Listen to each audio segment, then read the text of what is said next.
नमस्कार। माँ गायत्री महाविद्यालय चौमेला में आपका हार्दिक अभिनंदन। कल हमने नरोत्तम दास के कुछ महत्वपूर्ण पद्यों के बारे में अध्ययन किया था। आज हम उसी क्रम में बाकी बचे हुए शेष मुख्य पदों का अध्ययन करेंगे।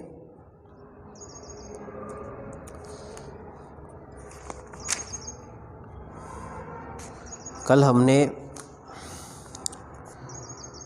उसके बाद के पदों को देखिए।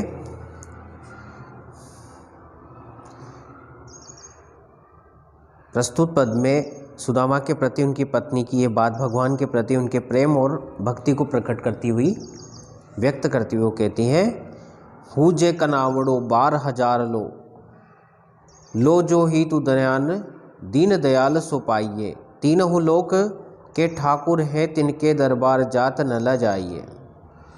मेरी कह जिए में धरी के पिए भूलिने और प्रसंग चलाइए। और के द्वार सो कहा काज कहा पिए द्वारिका नाथ के द्वार पर सिधाइए। तो क्या कहती है उनकी पत्नी कहती हैं कि हे प्राणनाथ, द्वारिका जाकर श्री कृष्ण का एहसान क्यों उठाऊं। सुदामा के कहने पर मैं द्वारिका जाकर श्री कृष्ण का एहसान क्यों उठाऊं। सुदामा की पत्नी उत्तर में कहती है कि दीन दयालु श्री कृष्ण जैसे मित्र को पाकर मुझे उनका एक नहीं 1000 बार कृतज्ञ होना चाहिए।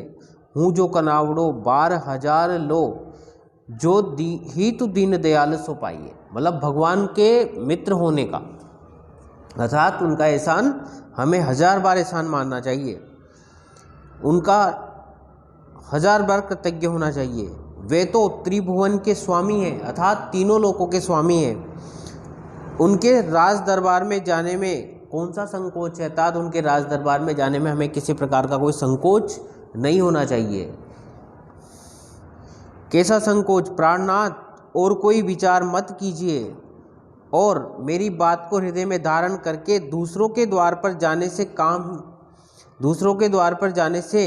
काम ही क्या है। द्वारिकाधीश श्री कृष्ण के धाम पर जाइए, अर्थात उनके वहाँ पर जाने से तुम्हारे सारी दरिद्रता दूर हो जाएगी। ये जो गरीबी है, ये भीख मांगना है, ये भी आपका छूट जाएगा। क्या कहती हो? और के द्वार सो काज कहा पिए। मतलब और के द्वार पे जाने पे तो तुम्हें संकोच नहीं होता है, लेकिन श्री कृष्ण के द्वार पे जाने पे तुम्हें संकोच क्यों हो रहा है। अर्थात तुम्हें उनके द्वार पे जाना चाहिए, है ना। और के द्वार सो काज कहा पिए द्वारिका नाथ के द्वार सिधारिए। मतलब क्या कहती है? और के द्वार पे जाने से कोई काम पूरा नहीं होगा। भगवान श्री कृष्ण अर्थात द्वारिका नाथ के द्वार पे जाने पे ही तुम्हारे सारे काम सिद्ध हो सकते हैं। तो देखिए इसमें प्रस्तुत पद्य में अनुप्रास अलंकार का प्रयोग किया है कवि ने। और अलंकार, इसमें अनुप्रास अलंकार है। अनुप्रास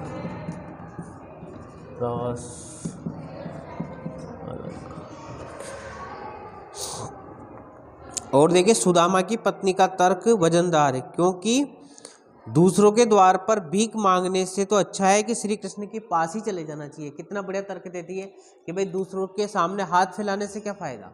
जो भगवान श्री द्वारिकानाथ जिनके परम मित्र हो, उनके सामने हमें हाथ फैला लेना चाहिए, जिससे हमारे काम सारे ही सिद्ध हो जाएं, क्योंकि वो तो सारी दुनिया का ध्यान रखने वाले हैं, अर्थात सब पे कृपा बरसाने वाले हैं।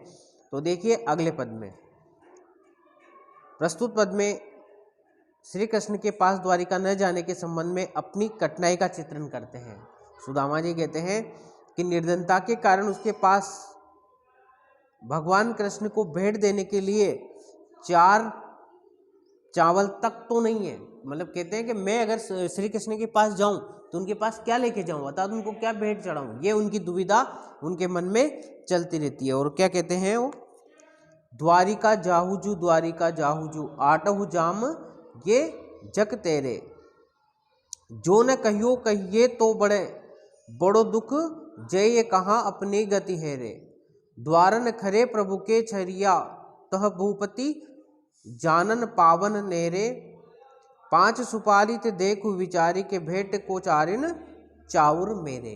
क्या कहते हैं कि पत्नी के बार बार कहने पर सुदामा जी द्वारिका जाने की बात स्वीकार करते हुए अपनी पत्नी से कहते हैं कि तेने तो 8 पहर द्वारिका जाने की रट लगा रखी है। मतलब सुबह से शाम तक जब उठो जब सो तब एक ही रट लगा रखी है कि द्वारिका जाइए, है ना। लेकिन सुदामा की यहाँ पर रट लगा रखी, यदि तेरा कहा न मानूं तो बहुत बड़ा दुख मानेगी, परंतु मेरी अवस्था कुछ अलग ही है, अर्थात मेरे सामने भी एक बहुत बड़ी मुसीबत है। क्या मुसीबत है कि मैं द्वारिका तो जाऊं लेकिन वहां पे श्री कृष्ण को भेंट के रूप में क्या दूंगा, मेरे पास तो 4 चावल भी नहीं है, सुपारी भी नहीं है, अर्थात देने के लिए कुछ भी नहीं है। कि मेरी तो इतनी दीन दशा है कि मैं उनको किस प्रकार से वहां किस मुंह से जाकर उनके सामने प्रस्तुत होऊंगा, अर्थात तो कुछ मुझसे अगर भेंट मांगेंगे तो मैं क्या दूंगा उनको। तो इस दुविधा के कारण सुदामा जी वहां जाने में हिचकिचाते हैं और कहते हैं देखकर हम जाएं तो कहाँ जाएं, प्रभु के द्वार पर छड़ी लिए द्वारपाल खड़े रहते हैं। वहां तो हमेशा के लिए छड़ी मतलब द्वारपाल जो लोग हैं वो गेट पर खड़े रहते हैं, वो मुझे अंदर जाने ही नहीं देंगे। बड़े बड़े राजा लोग भी उनके निकट नहीं जा पाते हैं, वो भी वापस लौट कर आ जाते हैं। तो मैं तो एक गरीब ब्राह्मण हूं, मैं कैसे वहां जा सकता हूं। तू ही विचार कर देख, हमारे पास में तो उनके भेंट के लिए 5 सुपारी और 4 चावल भी नहीं है, हम क्या उनके सामने भेंट प्रस्तुत करेंगे, अर्थात उनको हम क्या देंगे। तो इस प्रकार से सुदामा जी श्री कृष्ण के पास जाने से कतराते हैं, अर्थात अपने मन में द्वंद्व चलता रहता है। अपनी गरीबी के कारण उस श्री कृष्ण जैसे बड़े मित्र से मिलने से हिचकिचाते। अब देखिए यहाँ पर श्री कृष्ण और सुदामा के परस्पर आर्थिक दशा का चित्रण यहाँ पर कवि ने किया है और वर्णन भावुकतापूर्ण है, क्योंकि उन्होंने श्री कृष्ण सुदामा जी ने अपनी जो दशा है वो यहाँ पर व्यक्त कर दी है कि मैं श्री कृष्ण के पास जाऊं लेकिन उनके पास प्रस्तुत करने के लिए मेरे अर्थात उनको भेंट देने के लिए मेरे पास कुछ भी नहीं है, मैं खाली हाथ किस प्रकार से श्री कृष्ण को मुंह दिखाने के लिए वहां पर जाऊं। तो देखिए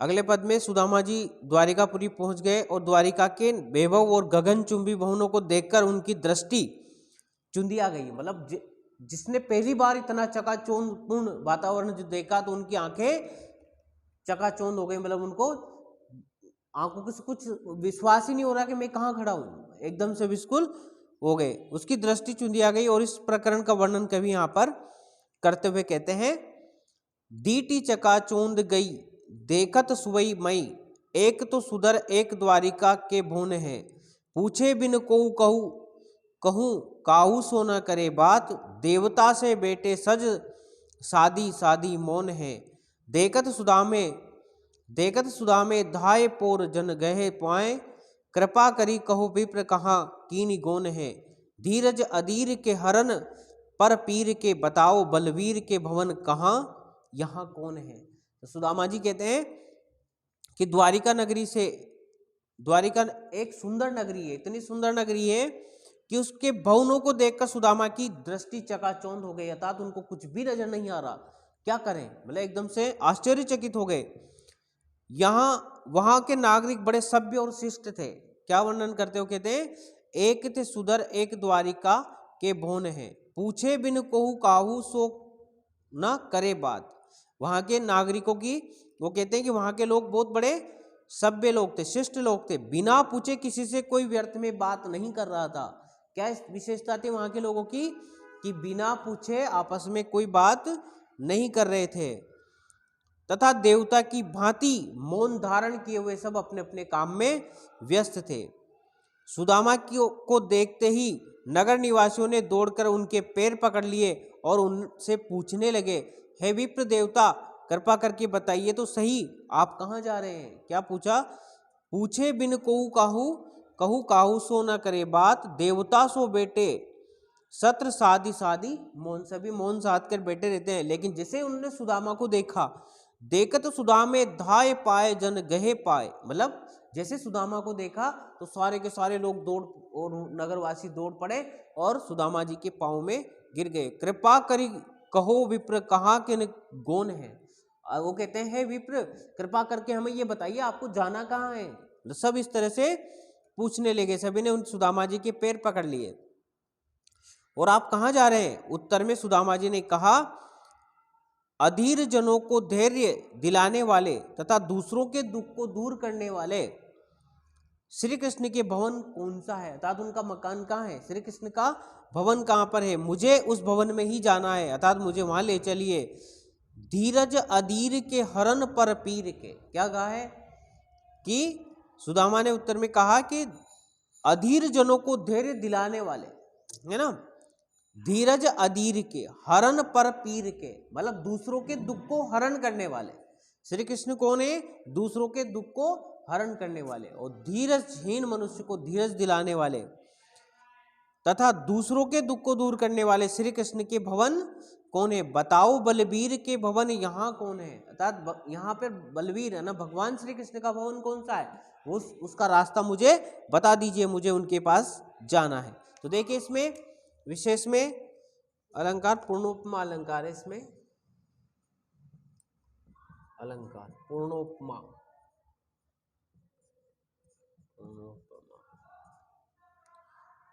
इसके अलावा भाषा चित्रात्मक तद्भव शैली का यहाँ पर कवि ने प्रयोग किया है। अगले पद में देखिए,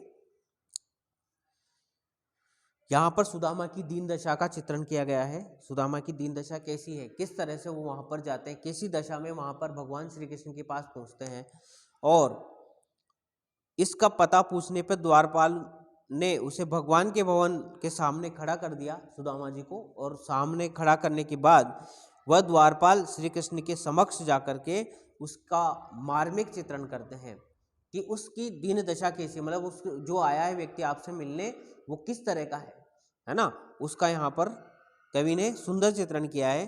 देखिए कितना मार्मिक चित्रण है। शीस पगा न जगा तन पे प्रभु जाने को आही बसे के ही ग्रामा, धोती फटी सी लटी दुपट्टी अरुपाय अपानही नहीं सामा, द्वार खड़ो द्विज दुर्लभ देख रह्यो चकिसो वसुधा अभिरामा, पूछत दीन दयाल को धाम बतावत अपनो नाम सुदामा। क्या कहते हैं वो, कितना सुंदर चित्रण किया है कि शीस पगा न जगा तन पे, क्या कहा है, न तो सिर पे उसने पगड़ी धारण कर रखी है, न पाँव में कोई जूते पहन रखे, उसके पास जूते भी नहीं है, नंगे पैर ही आया है। तन पे प्रभु जाने को आही बसे के ही ग्रामा, वो क्या कहते हैं कि सुदामा के आगमन का समाचार श्री कृष्ण को सुनाते हुए कहते हैं कि हे प्रभु, एक व्यक्ति जिसके सिर पर न तो पगड़ी है और नहीं सिर पर पहनने का अंगरखा है, था उसने कुछ भी नहीं पहन रखा, उस भी फटा हुआ है, और देखिए पता नहीं जाने वह किस गांव का रहने वाला है ना। क्या कहती है कि शीस पगान जगा तन पे प्रभु काहे को आई बसे के ही ग्रामा, धोती फटी सी लटी दुपट्टी अरूपिये पाए उपानो की नहीं सामा। क्या कहते हैं कि न तो उसके सिर पर अर्थात उसके शरीर पर कोई अंगरखा भी उसने नहीं पहन रखा था, कोई वस्त्र धारण नहीं कर रखा है, पता नहीं किस गांव का रहने वाला है, और उसकी धोती फटी हुई है, धोती भी कैसी है, फटी हुई है, एक मेला सा दुपट्टा उसने डाल रखा है, ऐसा जिसको धोए भी जाने कितने दिन हुए होंगे, धोती फटी सी लटी दुपट्टी और उपाय उपानो नहीं सामा, उसने क्या कर रखा है, एक मेला सा दुपट्टा जरूर डाल रखा है, और पैरों में जूते का भी पता नहीं है, उसके जूते भी नहीं है, बिना जूते के ही आया है, नंगे पैर हैं, और द्वार पर ऐसा अत्यंत दीन दुर्लभ ब्राह्मण खड़ा हुआ है, और वह द्वारिका की सुंदर भूमि को चकित नेत्रों से देख रहा है, अर्थात वो आश्चर्यचकित होकर द्वारिका की सुंदर नगरी का दर्शन कर रहा है, और आपके निवास का पता वो पूछता है, किसका नाम, किसके निवास का पता पूछता है कि पूछत दीन दयाल को धाम बतावत अपनो नाम सुदामा, और किसके धाम का पता पूछता है, वो आपके धाम अर्थात श्री कृष्ण के धाम का पता पूछता है, और अपना नाम क्या बता रहा है, सुदामा नाम बता रहा है। तो यहाँ पे कवि ने श्री कृष्ण और सुदामा की परम मित्रता के अंतर्गत सुदामा की दीन दशा का सुंदर चित्रण किया है कि किस तरह से उसने कैसी स्थिति में वो सुदामा श्री कृष्ण के पास पहुंचता है, और वहां पर जाकर श्री कृष्ण के धाम अर्थात उनके भवन का पता पूछता है। तो कवित्व इसमें कवि ने शोभावोक्ति अलंकार का वर्णन किया है, शोभावोक्ति, इसमें कवि ने शोभावोक्ति अलंकार का प्रयोग किया है, अलंकार है इसमें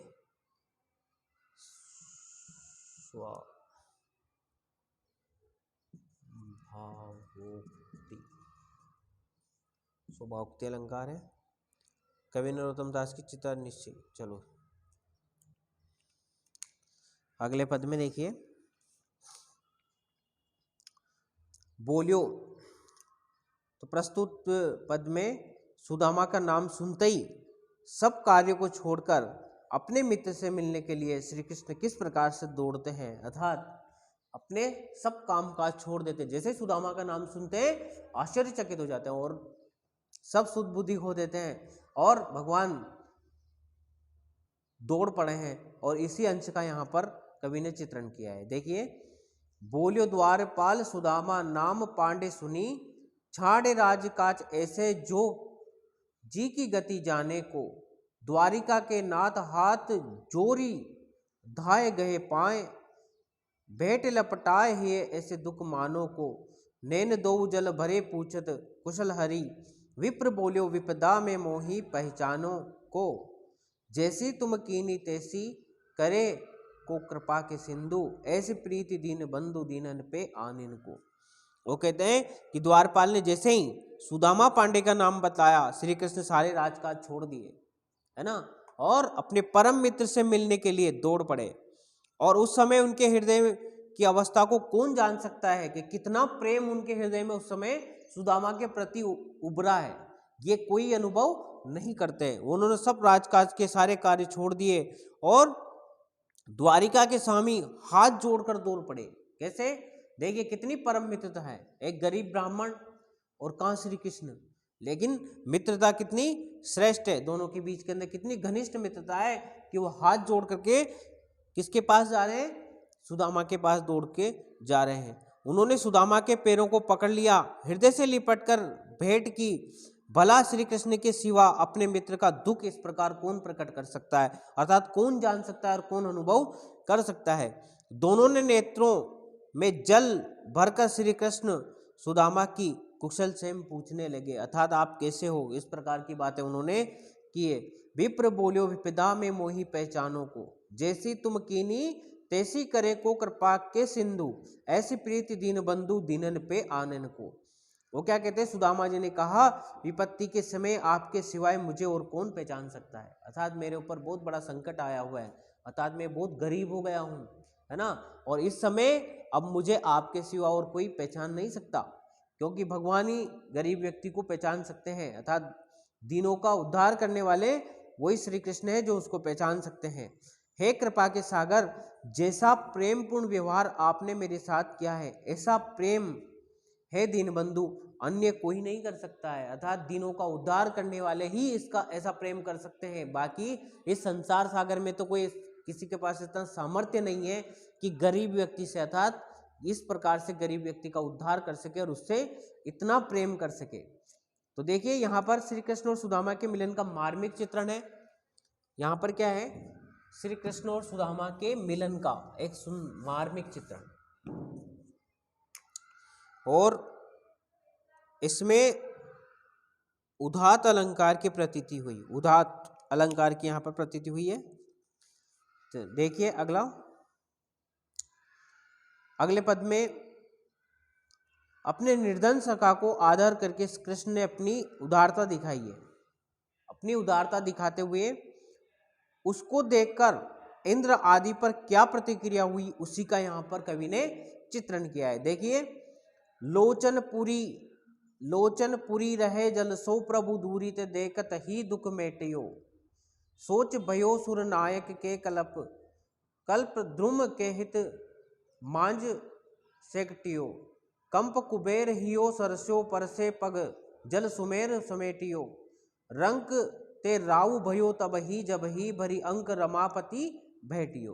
तो देखिए सुदामा की दीन स्थिति को देखकर प्रभु ने जैसे ही उनकी आंखों में उनकी दीन दशा को देखा, प्रभु की आंखों से आंसू आ गए। ऐसे अश्रुपूर्ति आंखों से जब प्रभु ने सुदामा को देखा तो सुदामा के दुख क्लेश आदि सब संताप मिट गए। जैसे ही भगवान ने उसके ऊपर दृष्टि डाली तो सुदामा के जितने भी कष्ट थे, जितने भी दुख दर्द थे, वो सब भगवान के दृष्टि मात्र से ही सब खत्म हो गए। इंद्र के मन में चिंता हुई कि श्री कृष्ण कहाँ मेरा आसन सुदामा को न दे दे। अब इंद्र जैसे सुदामा और श्री कृष्ण की प्रेम पूर्ण बातें जब वह होने लगी तो इंद्र को भी डर लगने लगा कि कहीं सुदामा को ही, मतलब भगवान श्री कृष्ण जो मेरा आसन है यहाँ का स्वर्ग का, वो भी सुदामा को भेंट नहीं कर दे, है ना। कल्प वृक्ष के मन में खटका हो गया और कृष्ण कहीं उसे सुदामा को अर्पित ना कर दे। कुबेर मन ही मन कांप उठा और मेरी संपदा इस अभागे ब्राह्मण को नहीं दे दे।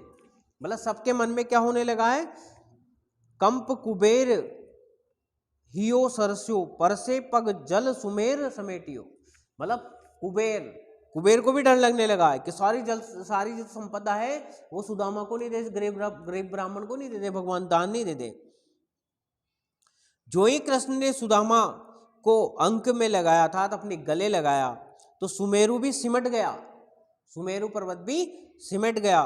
सुदामा की जैसे ही रमापति ने अंक में लगाया तो रंक से राजा तो सुदामा तभी बन गया था। वो गरीब ब्राह्मण को जैसे ही श्री कृष्ण ने अपने गले लगाया तो एक फकीर से अर्थात एक रंक से राजा कौन बन गए, सुदामा बन गया था। भगवान श्री कृष्ण जिसको गले लगा ले उसका संसार में और किस चीज की आवश्यकता हो सकती है, अर्थात उसको और किसी चीज की आवश्यकता नहीं हो सकती, क्योंकि परम पूज्य परमात्मा के अगर मान लो हम गले लग रहे हो और उनसे हमारा मिलन हो गया हो तो उसके बाद संसार में मनुष्य को अर्थात किसी चीज की आवश्यकता नहीं होती है। तो यहाँ पर श्री कृष्ण की उदारता और इंद्र कुबेर कल्पवृक्ष सुमेर आदि के मन में उठे संशय का स्वाभाविक यहाँ पर कवि ने चित्रण किया है। अनुप्रास तथा अतिशोक्ति अलंकार का यहाँ पर सुंदर चित्रण कवि ने किया है।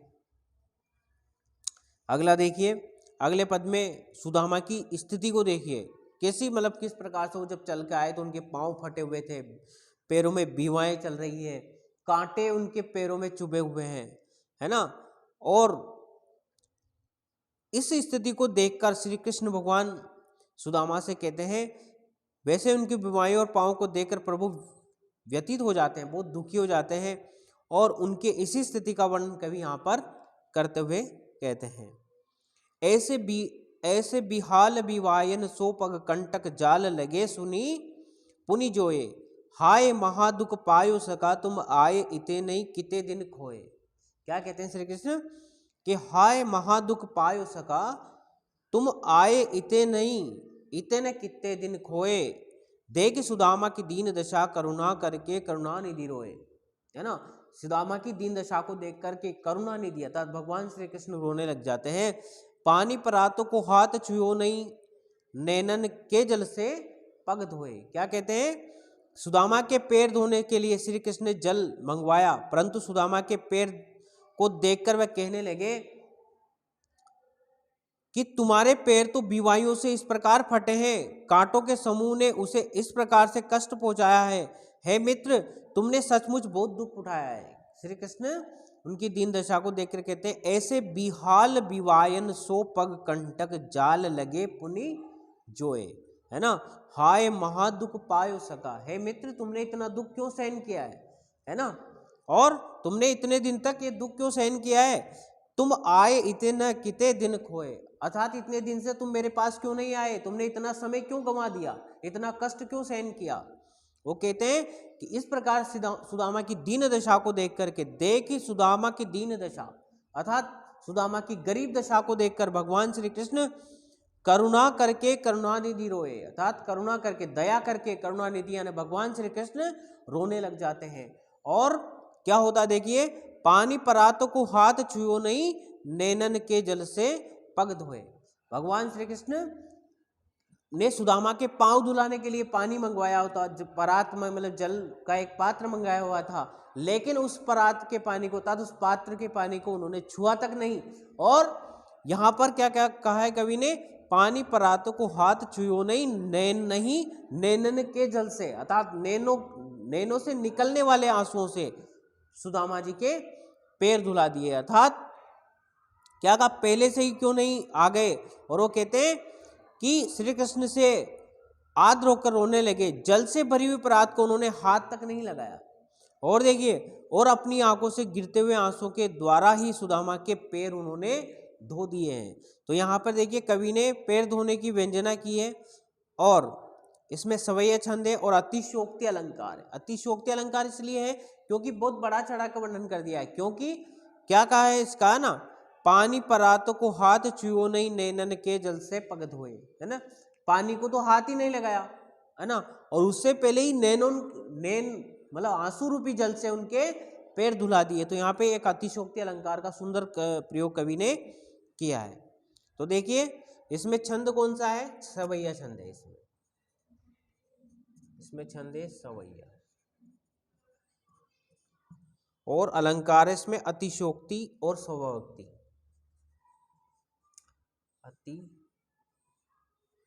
अतिशयोक्ति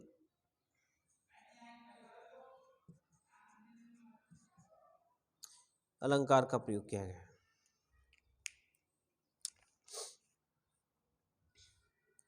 अगला देखिए, प्रस्तुत में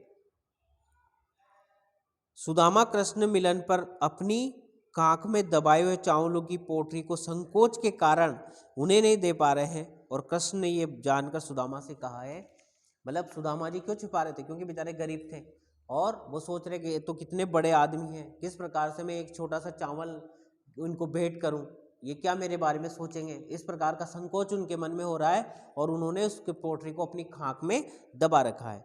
तभी क्या कहते हैं, आगे चना गुरु मात दिए ते लय तुम चाबी हमें नहीं दीने। क्या कहा उन्होंने, कृष्ण कहो मुस्काए सुदामा सो चोरी की बानी, मैं हो जो प्रवीणे, पोटरी कांक में चापी रहे तुम खोलत नहीं सुदारस भीने, पाछली बानी अजो न तजो तुम तेसई भाभी के तंदुल कीने।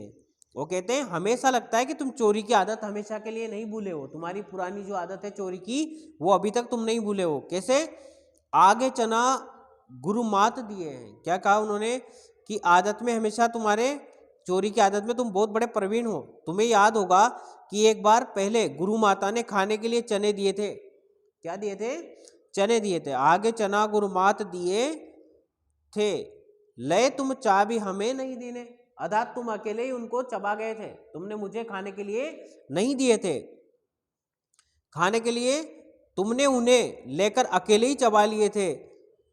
अब जब तुम उससे मिलने आए हो, कांख में पोटली दबाए हो। क्या कहा उन्होंने, पोटरी कांख में चापी रहे तुम खोलत नाही सुदारस भीने। वो क्या कहते हैं कि तुमने अपनी खाक में एक पोटली दबा रखी है, जो मेरे लिए यहाँ पर भाभी ने मेरे लिए एक विशेष भेंट भेजी है, तुम उसको मुझे नहीं बता रहे हो। मतलब पुरानी आदत तुम्हारी वापस हो की वही है, अर्थात उनको भी बांटकर खाना नहीं चाहते हो, अर्थात जो तुम लेके आए हो ना वो भी तुम्हारी पुरानी आदत है अकेले खाने की, और अकेले ही खाना चाहते हो, उसको बांट करके नहीं खाना चाहते हो। पोटरी कांक में चापी रहे तुम खोलत नाही सुदारस भीने, पाछली बानी अजो न तजो तुम तैसे ही भाभी के तंदुल कीने। मतलब भाभी ने मेरे लिए क्या भेजा है, चावल भेजे हैं, है ना।